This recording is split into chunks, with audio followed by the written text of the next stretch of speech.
नमस्कार, ई खबर में आपका स्वागत है। मैं हूं आपका दोस्त रोस्ट दामोदर सिंह राजा। दोस्तों, आपने समय बदलते देखा है, कई बसंत देखे हैं तो कभी सावन भी देखे हैं। ऐसे में पत्रकार का जीवन एक सीरियस जॉब कहलाता है, जहां पर वो अपनी छवि, अपने व्यक्तित्व और समाज के प्रति अपनी कर्तव्य निष्ठा से बना रहता है। लेकिन परिवार, समाज और अपनी पत्रकारिता को कैसे जीता है, आज हमारे साथ स्टूडियो में मौजूद हैं वरिष्ठ पत्रकार श्री बलभद्र मिश्रा जी। सर, आपका बहुत बहुत स्वागत है ई खबर में। आपका भी स्वागत है सर। हमेशा स्वागत करते हैं, सत्कार करते हैं और बड़े सम्मान से नौजवान पत्रकारों से भी मिलते हैं। सर, आपकी इस पत्रकारिता से बाहर निकल कर सवाल करूं तो आपकी इस साइनिंग का क्या, कौन है इसके पीछे कि आपका हमेशा ग्लो करते रहते हैं? गुरु क्या साधारण व्यक्तित्व है और उच्च विचार है जो शुरू से मिले हैं, पत्रकारों से ही मिले हैं। बड़े बड़े जो पत्रकार थे उस समय, जो जिनको जानते थे लोग, उनके साथ रहा हूं मैं, तो उनसे जो सीखा है। क्योंकि ये जब तक सीखोगे नहीं आप, तब तक आगे नहीं बढ़ सकते आप। और बुराइयां छोड़ दीजिए, आप एक तरफ चले जाइए, आप अच्छाइयों की तरफ। तो अच्छाइयां जो है वो हमने सीखी है और उन्हीं पे हम चल रहे हैं, सदमार्ग पे। मतलब ये मान लें नौजवान साथियों कि अगर सदमार्ग पर हैं और सच्चाइयों पर चल रहे हैं तो आप भी ताउम्र इस तरह ही ग्लो करते रहेंगे। हाँ, एक साधारण व्यक्ति हूं मैं, तो ज्यादा पढ़ा लिखा भी नहीं हूं, लेकिन मैंने पत्रकारिता में जो है स्तंभ रहा हूं मैं। और मैंने बहुत सी रचनाएं लिखी हैं और दूसरे अखबारों में भी लिखा करता था मैं, दिल्ली के अखबारों में भी लिखा मैंने। और वो लोग ससम्मान उसको प्रकाशित किया करते थे। और साधारण व्यक्ति होने के अलावा मेरे पास कोई दुर्गुण का कोई मामला था ही नहीं, क्योंकि ना तो मैंने कोई ऐसे कमाया और ना ऐसा खर्च किया। जो भी मिलता था मुझे अपने श्रम। सर, आपकी जो नेहरू जैकेट है बड़ी प्यारी लग रही है और पत्रकारों की एकदम लुक भी आपका ऐसा लगता है, हम आजकल के पत्रकार हैं कुछ भी पहन लेते हैं। और ये आपका ड्रेसिंग सेंस बड़ा प्यारा लगता है लोगों को कि यार देखो पत्रकार साहब जा रहे हैं। उस पर थोड़ी बताएं कि क्या है इसके पीछे राज। नहीं, ये एक तो इस तरीके का जो है वैसे नेता लोग पहनते हैं। अब नेता जब उतरेगा गाड़ी से अपने कुर्ता पैजामे में, तो लोग समझते हैं कि नेताजी आए हैं। ऐसी छवि हम लोगों की भी है, क्योंकि हम जुड़े हुए हैं अपने राजनीति से। तो पत्रकार की भी अपनी एक छवि होना चाहिए, उसको अलग से लगना ही चाहिए। नए जवान जो हैं शर्ट पैंट और जीन्स वगैरह पहन के आजकल जो कर रहे हैं, अब उनसे मैं कहना तो नहीं चाहूंगा, लेकिन उनको अपने आप में सुधार लाना चाहिए, थोड़ा अच्छे शेप में रहना चाहिए। और ये भोजन भी जो है उनका जो साधारण होना चाहिए। भोजन अच्छा रहेगा तो आज मैं 70+ हूँ, मेरा भी कोई कुछ हुआ नहीं है। नहीं, दर्शकों को बता दूं कि ये 70+ है, लेकिन आप अपने कमेंट के माध्यम से बता सकते हैं कि क्या सर की एग्जैक्ट उम्र क्या होगी, क्योंकि उम्र के पीछे बहुत सारे उनके सदविचार जुड़े हुए हैं, उनकी कर्तव्यनिष्ठता है और उनका रूटीन। सर, एक रूटीन रहता है पत्रकार का। पहले आज के जमाने का पत्रकार रात के 2-2 बजे तक जगता है और पेपर छूटने 4-4 बजे तक काम करता है, या डिजिटल मीडिया में व्हाट्सएप ग्रुप या ट्विटर पे अपना स्टेटस मेंटेन करने के लिए लगा रहता है। आपका क्या जीवन था उस समय जब आप पत्रकारिता करते थे? उस समय ट्रेडल का दौर था। ट्रेडल पे अखबार छपा करते थे और हम लोग बड़े चाव से जो है एक एक शब्द को जोड़ा करते थे उसमें। आज के दौर में तो आप कहीं से भी गूगल पे भी सर्च करके आप पूछ सकते हो सिलबट्टा कहाँ है, क्या होता है, तो आपको अमेजोन से मिल जाएगा। लेकिन हमको ढूंढना पड़ता था कि शब्द में ओम का नाम मात्रा है कि ऊ की मात्रा है, ये सब हमको ध्यान में रखना पड़ती थी। बहुत वही हिंदी हमारी जो है आज के दौर में लोग सुनते नहीं है, जरूर है, अच्छी बात है, लेकिन वो जिन हिंदी जो थी वो आज हम संजो कर बैठे हैं। आज हमसे जो है हिंदी में मेरे ख्याल से तो कोई जानता भी नहीं इतना ज्यादा। सर, पत्रकार बड़ी खुफिया चीजें सामने लाता है, बारीकी बड़ी बड़ी सेलिब्रिटी के बारे में लाता है, लेकिन एक आम दर्शक ये जानना चाहता है कि पत्रकार कौन सा डीओ लगाते हैं, कौन से साबुन से नहाते हैं, और खासतौर से वरिष्ठ पत्रकार से कि उन्होंने संतूर का साबुन लगाया होगा, सैंडल का साबुन लगाया होगा, रोज के लगाए होंगे। तो एक कहीं ना कहीं तो वो खुशबू आज भी आपके महक में आती है। नौजवान पत्रकार देखते होंगे, शर्ट बड़े स्मार्ट लग रहे हैं, वो खुशबू क्या है? पत्रकार यहाँ दर्शक जानना चाहते हैं कि इस युवा दल के पीछे वो कौन सी खुशबू है जो हमेशा महकती रही है। कौन सा साबुन यूज करते थे सर आप? साबुन हमने कभी ऐसा यूज नहीं किया जो आप जो बता रहे थे आधुनिक साबुन। हम तो मिट्टी से नहाया करते थे नदी में और घर का भोजन किया करते थे। आज के पत्रकार जो हैं बर्गर, पिज्जा, क्या क्या जो डोसा, इडली, इडली डोसा, जो ऐसे भोजन है जिसमें तेली पदार्थ जो चाउमीन वगैरह खाते हैं। लेकिन हमने शुद्ध शाकाहारी भोजन लिया है और उससे ही हमको इतना मतलब अच्छा वो रहा है कि हम ग्लो कर रहे हैं, या आप देख रहे हो हमें कि हम अच्छे लग रहे हैं। सर एक दर्शक अभी यहाँ पर एक बहुत बारीक सवाल पूछने वाला हूँ, शायद आपको अब कमेंट के माध्यम से प्रतिक्रिया दे सकते हैं कि पत्रकार की पहली प्रेमिका कौन होती है और ये प्रेमिका किस रूप में उनको दिखी। आज हमारे साथ बलभद्र मिश्रा जी मौजूद हैं और उनसे सीधे इस कार्यक्रम में पूछते हैं कि सर आपकी पहली प्रेमिका पत्रकारिता थी या कोई और। हमें इस चीज का घमंड है और मैं आपको बता दूं कि जैसे युद्ध में तलवार लिए रहते लोग, इस तरीके से देखिए ये है हमारी तलवार और ये लेखनी है, लेखनी ही हमारी प्रेमिका है। हम इससे बच के और इससे बिछड़ के कहीं नहीं जा सकते। तो ये हमारे जीवन पर्यंत जब तक हमें, कमल दीक्षित जी ने भी एक बार कहा था हमसे कि आप जो है इसको संभाल के रखना, ये है आपके युद्ध में जो आदमी जाता है तलवार लेके जाता है या और पिस्टल वगैरह लेके जाता है, लेकिन हमारा काम ये है, लेखनी हमारी जो है वही हमारी प्रेमिका कह लें आप या हथियार कह लें आप। दोनों, एक तरफ जहां प्रेमिका और एक तरफ जहां हथियार, दोनों का काम करती है कलम, यही लिखती है, यही है तलवार।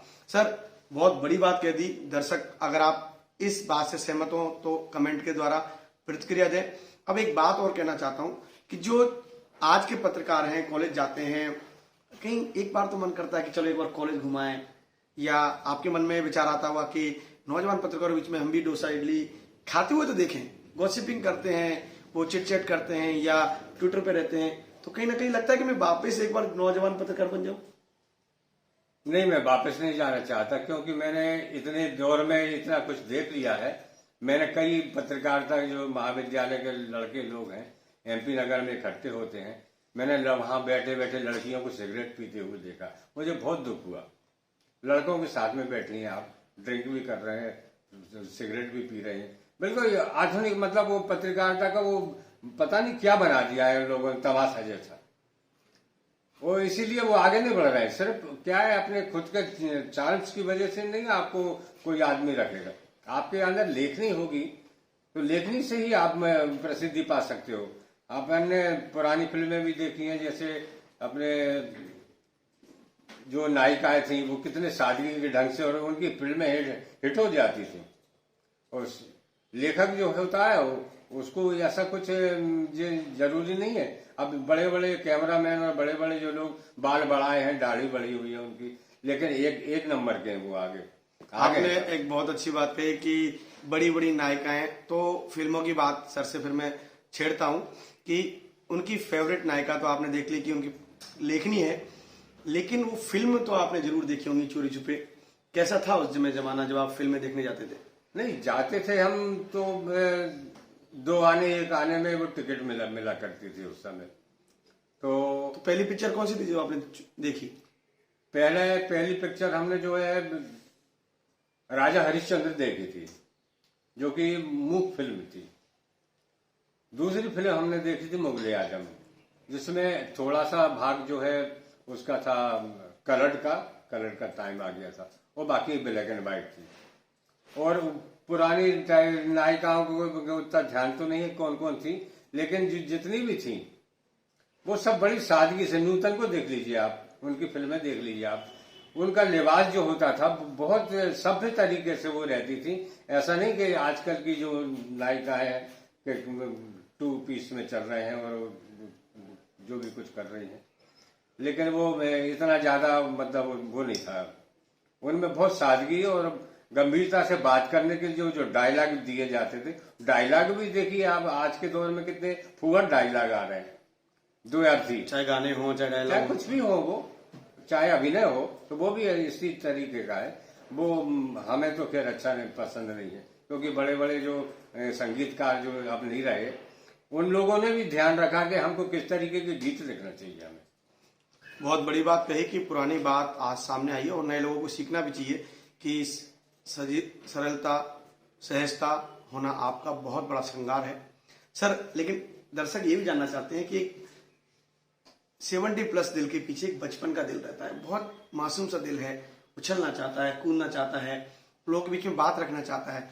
कौन सी बात होगी जो बचपन में आपको याद है? आप दोस्तों के साथ गॉसिप करने की बात हो, टॉफियां चुराने की बात हो, या छोटे छोटे पैसे होते होंगे, क्योंकि आपने ऐसे दर्शक जानना चाहते हैं कि वो बचपन कैसा था बलभद्र मिश्रा का।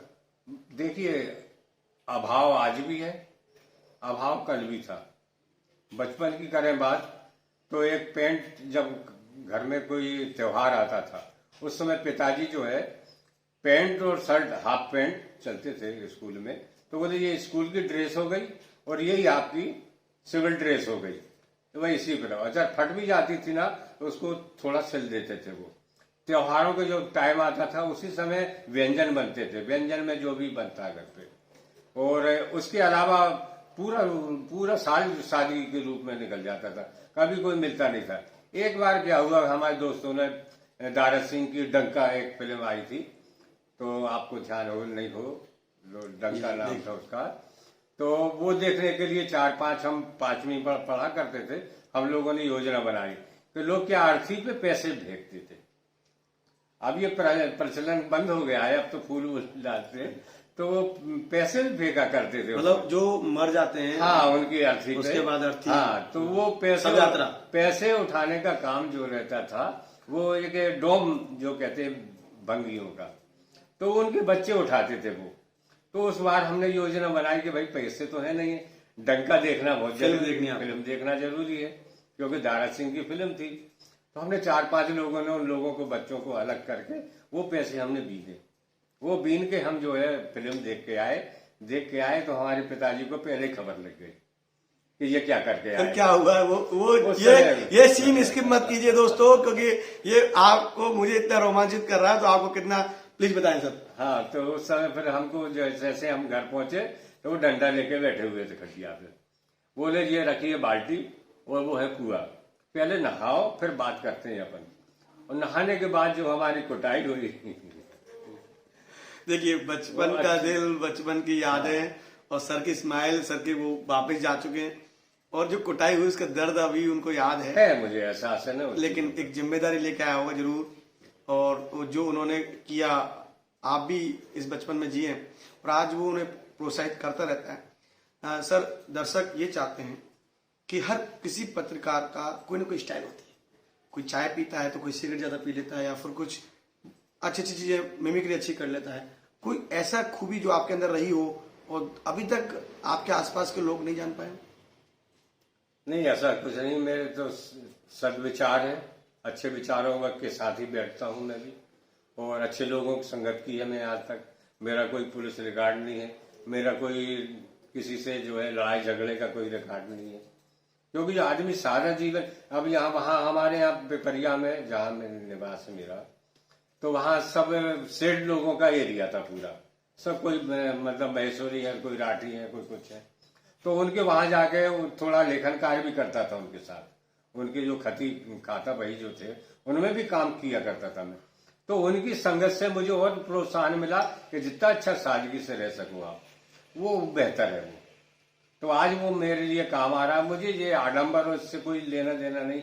अगर आपने बताया कि जैकेट अच्छी लग रही तो ठीक है, अब लग रही है तो अच्छा है बात, और आप कहोगे बुरी है तो कोई दिक्कत नहीं मेरे को। सर ने बहुत सादगी से जीवन जिया है, सादगी से अपना पत्रकारिता का करियर निभाया है, और सादगी से उन्होंने लेखनी को बड़ी बारीकी से समझा है, और जो अनुभव ई खबर के दर्शकों को उन्होंने दिए हैं वो गोल्डन वीडियो है। सर, आप इस वीडियो को एक नहीं 2-2 बार देखें, और मैं सर से और भी आगे रूबरू होऊंगा, उनसे पूछूंगा। एक चाय की चुस्की आपको बड़ी याद आती है, आप चाय जब पीते हैं तो आवाज सर देने से हमारा दूसरा स्टाफ भी सुन लेता है, वो चाय की चुस्की एक बार। चाय की चुस्की का भी एक शुरू का बता रहा हूँ वृतांत में, बचपन का भी। चाय मुझे शुरू से ही प्यारी रही। पहले क्या होता था कि बच्चे को दूध पिलाया करते थे, तो मैं दूध पीता नहीं था, तो मुझे जो चाय पिलाने लगे वो, तो चाय की मेरी जब से वो बचपन से आदत पड़ गई। अब आदत ऐसी पड़ गई कि हम पिपरिया से इटारसी में जो नीलम होटल है, तो वहां फ्री बैठ के गाड़ी में वो पैसेंजर में, और सिर्फ चाय पीने ही नीला मोटा लाया करते थे। जो भी 3-4 लोग थे उसमें से जो भी चंदा ले ले। अच्छा, उसका ये और दौर था कि जिसने प्लेट में चाय पी उसको पैसे नहीं देना है। बहुत बड़ी बात थी। उसका कारण यही था कि प्लेट में जल्दी से ठंडी हो जाती चाय, और चाय पी के अपन बाहर हो गए खड़े, और जो कप में पी रहा है तो उसके लिए वो पैसे चुकाना पड़ते थे। कितनी बारीक बात है और कितनी उत्साह देने वाली बात है कि प्लेट में चाय पियो, पी के निकल जाओ, और जो भुगतान करेगा जो कप में चाय पी रहा है। तो ये तो दर्शकों को बड़ा, इसके लिए एक तो लाइक बनता है, आप लाइक करिए, और मैं सर से इस तरह से संवाद करता रहूंगा। सर, अब गंभीरता पत्रकारिता में आ गई है, लोगों के माथे पे सिकड़न रहती है। हम भी नौजवान पत्रकार हैं और अक्सर लोगों से रूबरू करते हैं। कोई सेलिब्रिटी का इंटरव्यू करता है, कोई राजनेता का इंटरव्यू करता है, कोई लेखक का विचारक का इंटरव्यू करता है, लेकिन आम जनता को वो सेलिब्रिटी का फील नहीं दे पा रहे। ई खबर ने ऐसी पहल चालू की है, और इस पहल को आप कितना अच्छा मानते हैं? बहुत ही अच्छा। मैं तो आपको धन्यवाद देता हूं कि हिंदी पत्रकारिता के क्षेत्र में आपने ई खबर के माध्यम से जो जन जन तक जो पत्रकारों को बुला बुला के और अपने कमेंट दे दे के उनको पत्रकार बनाने का प्रयास कर रहे हो। ये तो एक विश्वविद्यालय करता है जो आप यहाँ बैठ के कर रहे हो। पहले तो ये व्यवस्था ही नहीं थी। आज डिजिटल मीडिया आ गया है, इसलिए आपने सबने जो मिलकर इस तरीके का काम कर रहे हैं, ये बहुत ही अच्छी बात है। इससे रोजगार भी बढ़ेगा, उनको पत्रकारिता के क्षेत्र में आगे बढ़ने के लिए मौके मिलेंगे, और सहज ढंग से। नहीं, लोग पत्रकारिता के नाम से डरते हैं कि भाई कहाँ जाए, हम क्या करें क्या नहीं, लेकिन बहुत छोटी सी सीमित आय में थोड़ा जो भी लेते होंगे शुल्क आप लोग, तो उसमें ही, उस माध्यम से ही वो पत्रकार बन सकता है, क्योंकि उसके अंदर पत्रकार है, लेकिन वो बाहर व्यक्त नहीं कर पाता अपने आप को। लेखनी भी है उनके पास, लेकिन थोड़ा सा उसको मांझने की जरूरत है। उसका काम आप कर रहे हो, उसको मांझने का। बहुत बहुत धन्यवाद। बहुत धन्यवाद है आपके लिए, और साधुवाद है आपके लिए। बहुत बहुत धन्यवाद थे। ये थे वरिष्ठ पत्रकार बलभद्र मिश्रा जी, और उन्होंने एक बात कह दी कि पत्रकार आपके अंदर छुपा है। आपको एक ऐसे संस्थान के साथ जुड़ना चाहिए जो न केवल आपको उत्साहित करे, बल्कि पत्रकारिता की बारीकियां आप तक पहुंचा पाए। आप ई खबर डिजिटल मीडिया के साथ जुड़ सकते हैं और अपने पत्रकारिता को इसी हर्षोल्लास के साथ आगे बढ़ा सकते हैं। सर, बहुत बहुत धन्यवाद। आप स्टूडियो में हैं। देखते रहें www.ekhabar.in। जय हिंद, वंदे मातरम।